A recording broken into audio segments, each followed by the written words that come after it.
Boa noite, que bom que você está aqui. A Igreja do Portão busca ser uma igreja relevante, uma igreja bíblica e dessa forma amar a Deus e ao próximo e servir ao mundo. Vocês sabiam que a Igreja do Portão possui um ministério chamado Ministério do Ensino? Quem não conhecia, a partir de agora está conhecendo. E Ministério do Ensino basicamente não cuida diretamente de missão, de evangelismo, mas também é missão. Também busca atender às necessidades da missão, pois tudo que envolve a missão também envolve ensino. Dessa forma, nós estamos iniciando a série bíblica deste mês com o título Como Jesus ensinava a Bíblia. E através dela nós vamos buscar apresentar os princípios elementares aí da interpretação da Bíblia. Mas não do ponto de vista acadêmico, mas do ponto de vista de como era a prática do ponto de vista da pessoa de Jesus Cristo. O primeiro título desta série é Jesus e o Deserto da Tentação. Por isso eu quero convidar você que está com a sua Bíblia aí, abri-la junto comigo em Mateus capítulo 4. Vamos ler até o verso 11 e em seguida nós vamos estar considerando o que o texto nos apresenta. Mateus capítulo 4, até o verso 11 nós lemos assim. A seguir, Jesus foi levado pelo Espírito ao deserto para ser tentado pelo diabo.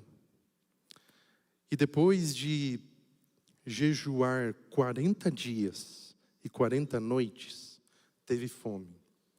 Então, o tentador, aproximando-se, disse a Jesus: se você é o Filho de Deus, mande que estas pedras se transformem em pão. Jesus, porém, respondeu: está escrito, o ser humano não viverá só de pão, mas de toda a palavra que procede da boca de Deus. Então o diabo levou Jesus à cidade santa, colocou-o sobre o pináculo do templo e disse: se você é o Filho de Deus, jogue-se daqui, porque está escrito, aos seus anjos ele dará ordem a seu respeito. Eles o sustentarão nas suas mãos, para que você não tropece em alguma pedra. Jesus respondeu: também está escrito, não ponha à prova o Senhor, seu Deus. O diabo ainda levou Jesus a um monte muito alto, mostrou-lhe dos reinos do mundo e a glória deles, e disse: tudo isso lhe darei, se prostrado você me adorar. Então Jesus lhe ordenou: vá embora, Satanás, porque está escrito, adore o Senhor seu Deus e preste culto somente a Ele. Com isso, o diabo o deixou Jesus, e eis que vieram anjos e o serviram. Mateus capítulo 4 é muito semelhante a Lucas capítulo 4, mais ou menos no mesmo enquadramento. Quando se compara os dois, basicamente eles apresentam o mesmo relato. A única diferença é que Lucas apresenta a segunda tentação, que é aqui a do pináculo do templo, como por último. E Mateus apresenta esta como se fosse a segunda. Então, dessa maneira, considerando os escritos originais, geralmente se entende que a narrativa de Mateus, ela é a primordial dentre elas, tá? É o relato principal. Então, dessa forma, o capítulo 4, verso 1, ele apresenta Jesus no momento após o batismo no Rio Jordão. Após ser batizado por João Batista, a primeira coisa que Jesus faz ao sair da água é se dirigir ao deserto. E o verso 1 explica que ele foi ao deserto sob a influência do Espírito. É importante que entendamos que o deserto não é aquela figura, aquele símbolo de desgraça, de desonra, que representa a queda. O deserto é basicamente a preparação. Pelo menos 2 outros momentos na Bíblia em que a imagem do deserto foi utilizada. A primeira delas, dos 2 exemplos, é a de Israel, quando este povo trafegava pelo deserto após a sua saída do Egito rumo à terra de Canaã. Durante esse período, essa preparação do deserto, eles poderiam ter passado poucos meses, várias semanas em caminho até chegar a Canaã. Mas durante esse período inicial, em que eles estavam ainda passando pelos primeiros territórios, eles demonstram diversos momentos de infidelidade contra Deus em relação à aliança que este havia feito com eles. Por isso, o que poderia ser 40 dias, torna-se 40 anos, segundo Números capítulo 14, verso 34, deserto. E o segundo momento, nós vemos em Gálatas 1, verso 17, quando Paulo, logo que vê que a perseguição contra o cristianismo e contra ele próprio também estava se acirrando, ele vai para o deserto da Arábia e ali fica cerca de 3 anos. E nesse período ele recapitula toda a história, tudo o que ele conhecia a respeito do Antigo Testamento, profecias messiânicas e etc. Então, deserto é a preparação. Pode-se dizer que, na atualidade, nós estamos num outro tipo de deserto. Passando pelo caminho do deserto, rumo a Canaã celestial. Então, é o tempo, é uma vida de preparação. O caráter precisa ser preparado. E o caráter que nós precisamos ter, inclusive até segundo o ensinamento do Apocalipse, é o caráter de Deus. Nós precisamos ter o caráter de Deus. Então Jesus é levado para o deserto para ser tentado pelo diabo. E é interessante isso, justamente porque no verso 2, ele jejuou 40 dias e 40 noites. Jesus não foi o único que passou 40 dias e 40 noites em jejum.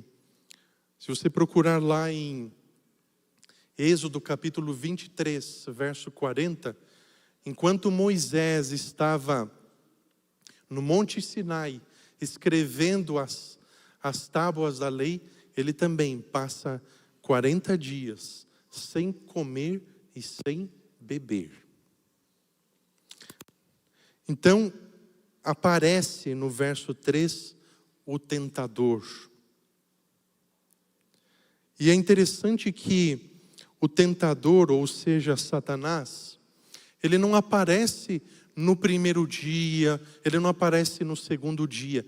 Ele espera que passem os 40 dias, ou seja, que Jesus atinja o ápice da sua fraqueza física. Então, o texto apresenta que Jesus teve fome. Isso não significa que Jesus só foi ter fome depois de 40 dias necessariamente. O texto também não é específico a esse ponto.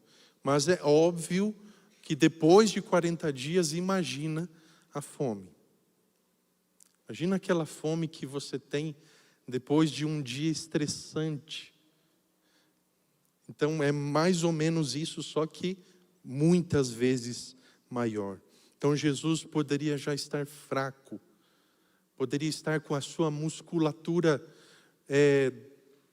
diminuída até por conta desse período extenso. Então, o diabo sempre escolhe o momento de maior fragilidade, o momento em que você está mais vulnerável para que ele se aproxime. E a primeira aproximação do diabo, segundo o verso 3, é tentar Jesus de acordo com ele mesmo, de acordo com o que Jesus era. E antes disso, nós também precisamos considerar, por exemplo, Hebreus capítulo 4, verso 15 e 2, verso 18. Porque Jesus, tendo sido tentado e passado por essas provações à nossa semelhança, ele foi tentado em todas as coisas, segundo o capítulo 4, verso 15. Isso não significa dizer também que Jesus foi tentado em todas as áreas. Afinal de contas, o contexto, os costumes na época de Cristo não eram iguais aos nossos. Mas em princípio, em termos de tentação, em termos de tudo que Cristo poderia ter sido tentado, a nossa semelhança ele foi, como nosso representante. Mas o verso 15 do capítulo 4 de Hebreus acrescenta a informação, porém sem pecado. Então, nesse sentido, Cristo já é o nosso representante aqui. Afinal de contas, nós não precisamos vencer como Cristo venceu. No sentido, Jesus jejuou 40 dias, eu vou fazer isso também.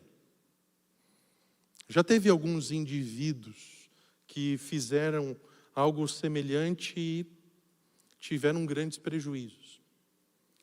Entenda que Jesus é o seu representante. Ele não é o seu modelo de perfeição. Nós não estamos brincando de siga o líder.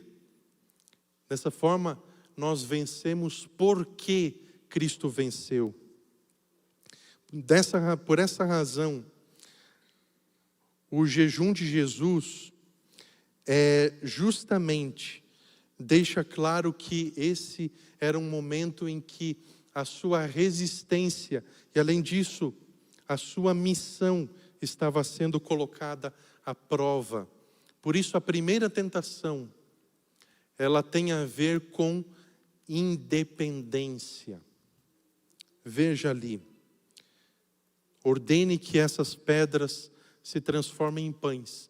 Se você for o Filho de Deus, isso vai acontecer.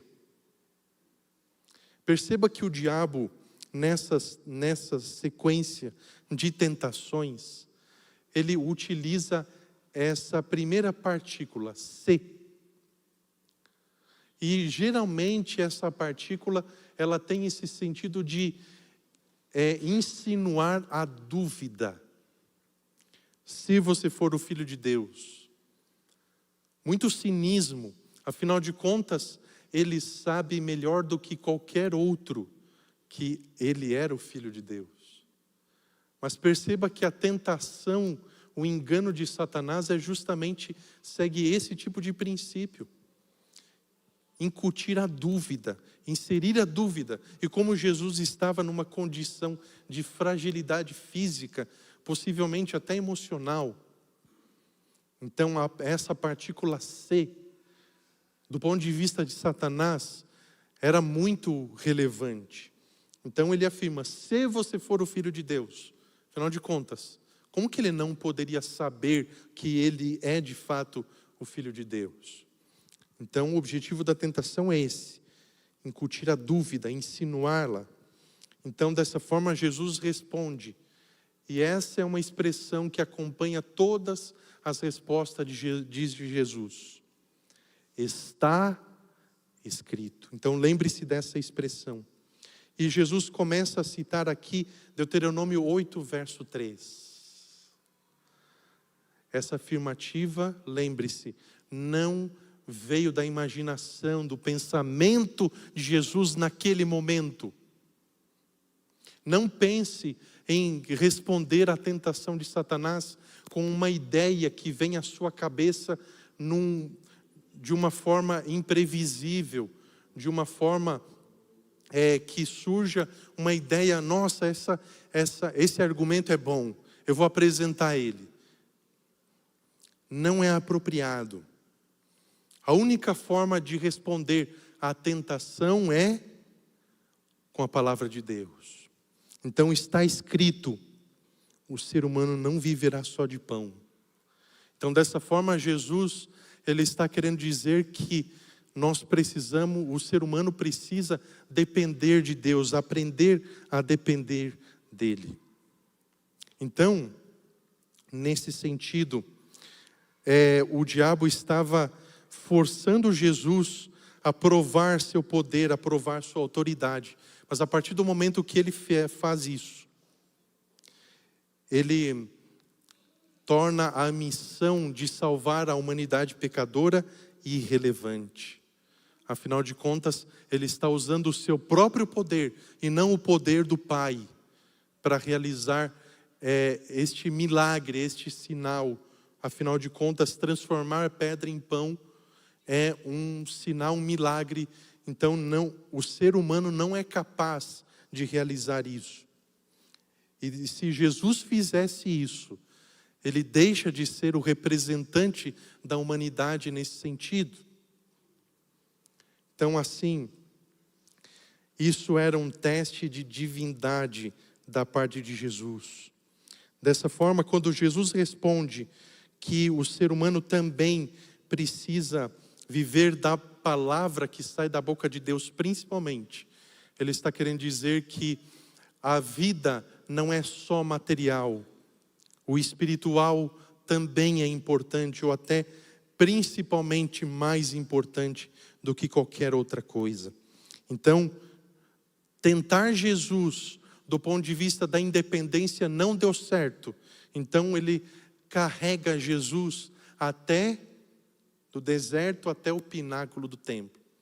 O pináculo do templo é a parte da construção do templo de Herodes, a parte mais alta de todas. O suficiente para que ele dissesse aqui: jogue-se daqui se você for o Filho de Deus. Sempre tem esse princípio, causar a dúvida. Se você for o Filho de Deus, se jogue, atire-se daqui abaixo. Afinal de contas, está escrito: aos teus anjos dará ordens ao teu respeito, eles te sustentarão, você não vai tropeçar. E essa daqui é uma menção ao Salmo 91. Só que se você for lá ao Salmo 91, verso 11, você vai ver que quando Satanás faz a menção, a citação do verso, está faltando uma parte da frase. Por que essa parte está faltando na citação? Porque essa parte do verso ser citada iria contradizer o argumento. Então ele não cita a parte em que se afirma: em todos os teus caminhos. Em outras palavras, se você está obedecendo a Deus, cumprindo a aliança que Ele fez com você, então esta promessa de que os teus anjos receberão as ordens de Deus e te sustentarão, e você não tropeçará, se aplica. Mas o diabo, ele omitiu a parte mais relevante do texto, justamente para que, não, já que ele apresentou o argumento de que nós temos que ser dependentes de Deus, então eu vou tentá-lo na dependência. Então a dependência se torna superdependência e se torna a presunção. A presunção de que eu posso fazer o que eu quiser e depois dar ordem a Deus e Ele vai agir a meu favor. Presunção, superdependência. Quando, por exemplo, o Espírito Santo, ele, do ponto de vista humano, perde a sua personalidade e ele se torna simplesmente, por exemplo, o poder que nós precisamos para terminar a pregação do Evangelho a todo mundo. Sendo que, na verdade, nós temos que ser dirigidos por Ele. Afinal de contas, Ele é uma pessoa, Ele tem propósito, Ele tem objetivo, Ele dá ordens. Mas quando o Espírito Santo é reduzido a simplesmente poder, mesmo que seja do ponto de vista dos dons espirituais, nós estaremos então dessa forma, agindo com presunção. Percebe como a presunção, ela é arrogante no sentido de diminuir a divindade e fazer parecer que Deus está a nosso serviço, sendo que na verdade é o contrário. Então, perceba como o diabo tem uma estratégia e ele navega de uma opção para outra. E mais uma vez, Jesus recusa a proposta de ser sustentado pelos anjos, demonstrando dessa forma a sua confiança na vontade de Deus. Ele estava ali cumprindo o propósito estabelecido por Deus desde a fundação do mundo, e assim reforça a importância de confiar na providência e não ceder à tentação. E por fim, o diabo tenta a sua última cartada final. Então se lembre, a primeira tentação é a independência, não deu certo. Então superdependência, presunção, também não deu certo. Porque Jesus responde, não ponha à prova o Senhor seu Deus. Então o diabo novamente transporta Jesus, já fraco, debilitado, com fome, com sede. Então ele transporta Jesus para um monte. Então é uma escala ascendente aqui, cada vez mais alto, como se ele tivesse autoridade. Ele diz então, tudo isso te darei, se prostrado me adorares. Então o diabo mostra para Jesus, mesmo que de forma limitada, uma perspectiva, uma visão dos reinos do mundo. É óbvio que por mais alto que um monte seja, não é suficiente para ver-se o mundo inteiro de uma só vez. Mas ele mostra uma perspectiva dos reinos. Como se ele estivesse querendo dizer, olha Jesus, está vendo tudo isso aqui? Isso aqui é meu, me pertence. E nesse ponto pode-se dizer, apresentar uma observação. Até poderia pertencer sim ao diabo, mas pertencia a ele porque ele havia usurpado. Não é propriedade dele. Ele não é o mordomo que foi escolhido por Deus para cuidar deste planeta. Ele usurpa aquilo que pertencia a outra pessoa. E num tom de arrogância, propõe a Jesus a custa de adoração. E não só adoração, no sentido, olha, nos próximos 3 anos você me adore. Não, eu quero que você se ajoelhe diante de mim aqui agora. E você me adore.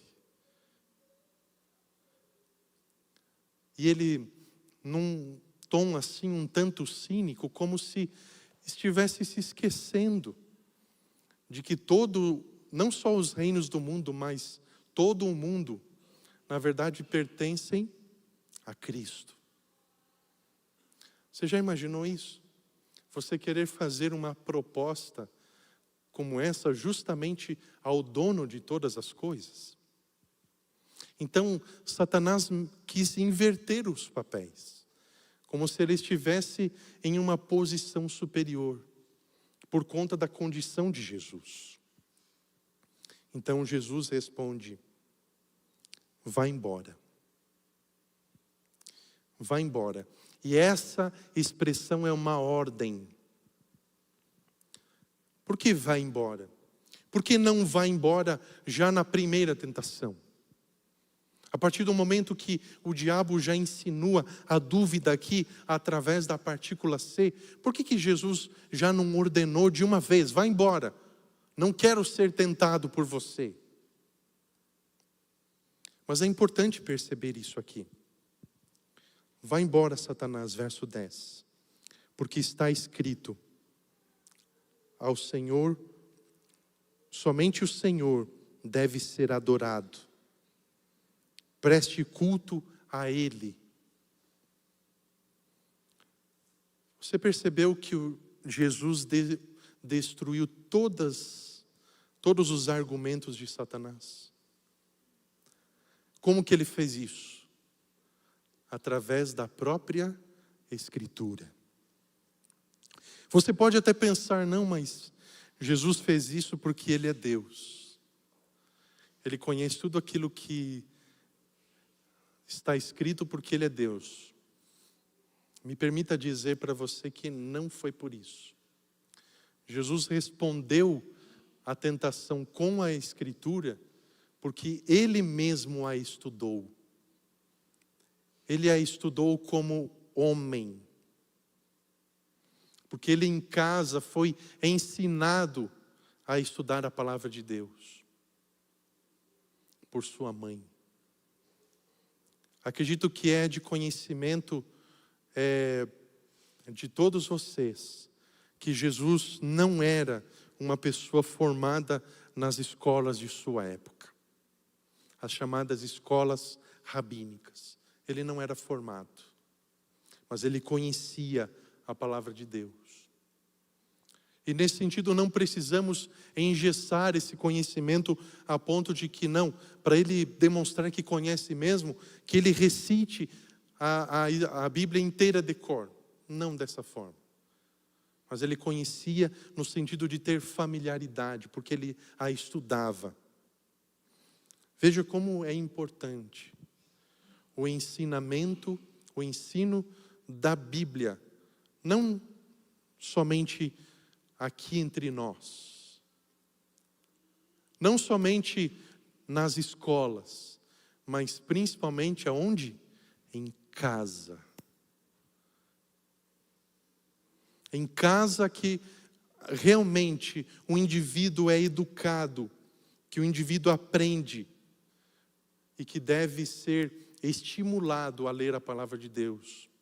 Por isso, se você ainda não ensinou, não educou o seu filho, no sentido de ele passar tempo com a Bíblia, não perca mais tempo. Faça isso quanto antes. Planeje, converse, incentive a leitura. Nem que seja por imagens, por ilustrações com figuras. Nós temos recursos abundantes para isso, mas não deixe de fazer, porque é muito importante. É através desse conhecimento, dessa estreita relação com a Bíblia, é que nós vamos conseguir responder à tentação de forma eficaz, ou seja, de acordo com os princípios apresentados aqui. Dessa forma, Jesus dá ordem ao que o diabo vá embora, não na primeira tentação. Afinal de contas, ele precisa também passar pela experiência, como todos nós passamos, que é a ideia de Hebreus 4, verso 15. Dessa forma, a nossa semelhança, ele foi tentado em todas as coisas. Então, ele pode nos socorrer em todos esses casos. Mas no sentido dele, no contexto dele, ele era sem pecado. Nesse sentido, ele se diferencia de nós. Então, por essa razão, nós não vencemos como Cristo venceu.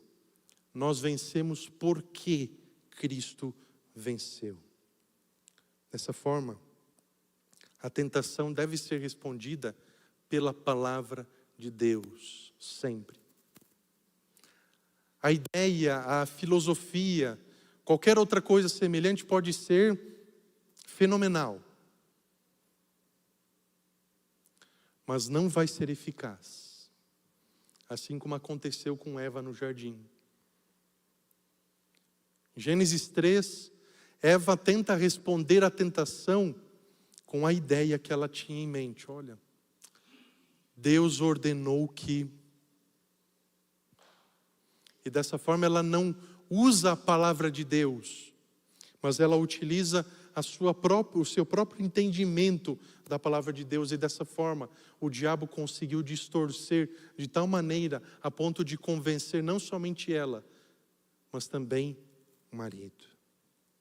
Por isso, nunca caia na conversa de que você está sempre preparado ou que você pode se sustentar diante da tentação sem o poder da palavra de Deus.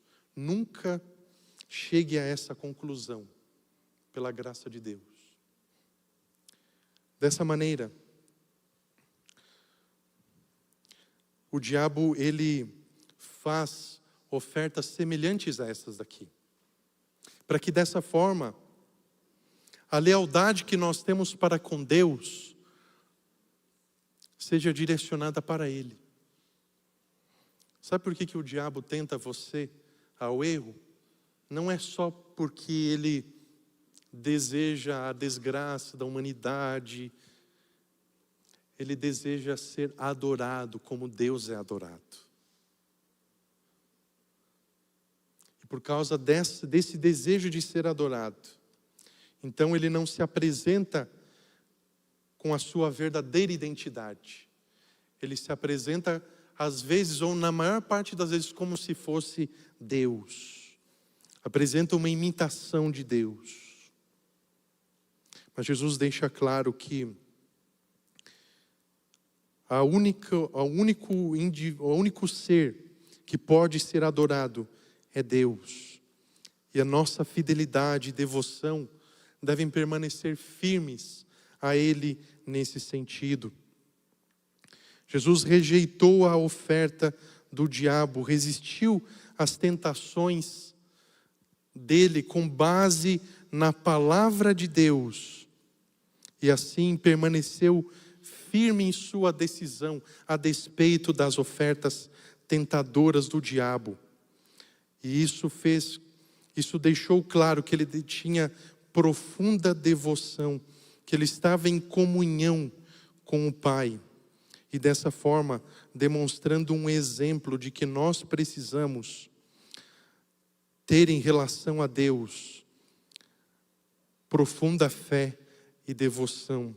E que a confiança em Deus, ela possui importância nos tempos de provação. O episódio da tentação de Jesus demonstra um exemplo de resistência e fidelidade diante das adversidades. E com isso, nós somos convidados a seguir o exemplo de Jesus. Não fazer a mesma coisa que Jesus fez. Até porque as tentações que o diabo apresenta a Jesus não são as mesmas, mas o princípio da tentação é. Por isso eu quero apelar você nessa noite, no sentido de que você tenha familiaridade com a palavra de Deus. Se você ainda não tem, busque ter. É muito importante. E que dessa forma, toda vez que a tentação aparecer, que você possa respondê-la pela graça de Deus, com um bem claro, bem objetivo, está escrito. Isso não demanda que você precise cursar uma faculdade de teologia, que você tenha que ter conhecimento teológico, conhecimento filosófico, conhecimento das artes da tentação de Satanás. O que você precisa ter é a familiaridade com esse livro. Que Deus abençoe você nesse sentido. Desejo você uma boa semana na companhia de Jesus. Convido você para nós orarmos juntos. Fiquemos em pé.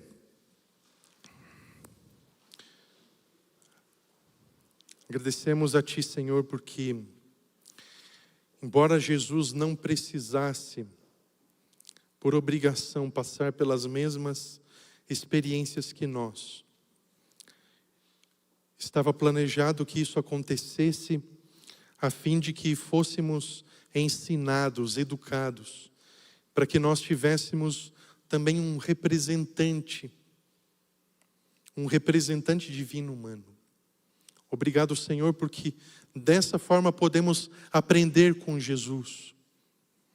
E porque dessa forma nós temos um representante que conhece aquilo que nós pensamos, aquilo que nós sentimos, conhece as nossas dores, os nossos sofrimentos e tristezas, e sabe daquilo que nós precisamos e os princípios pelos quais podemos ser tentados por conta das nossas fraquezas. Obrigado porque o Senhor busca nos fortalecer nessas circunstâncias. Que esse aprendizado possa ser para nós um incentivo para termos uma familiaridade com a Bíblia Sagrada. E dessa forma ela seja não só o nosso livro de cabeceira, mas o livro com o qual nós podemos aprender diretamente do Senhor. Acompanha-nos em paz e segurança. Fica conosco nessa semana. Em nome de Jesus. Amém.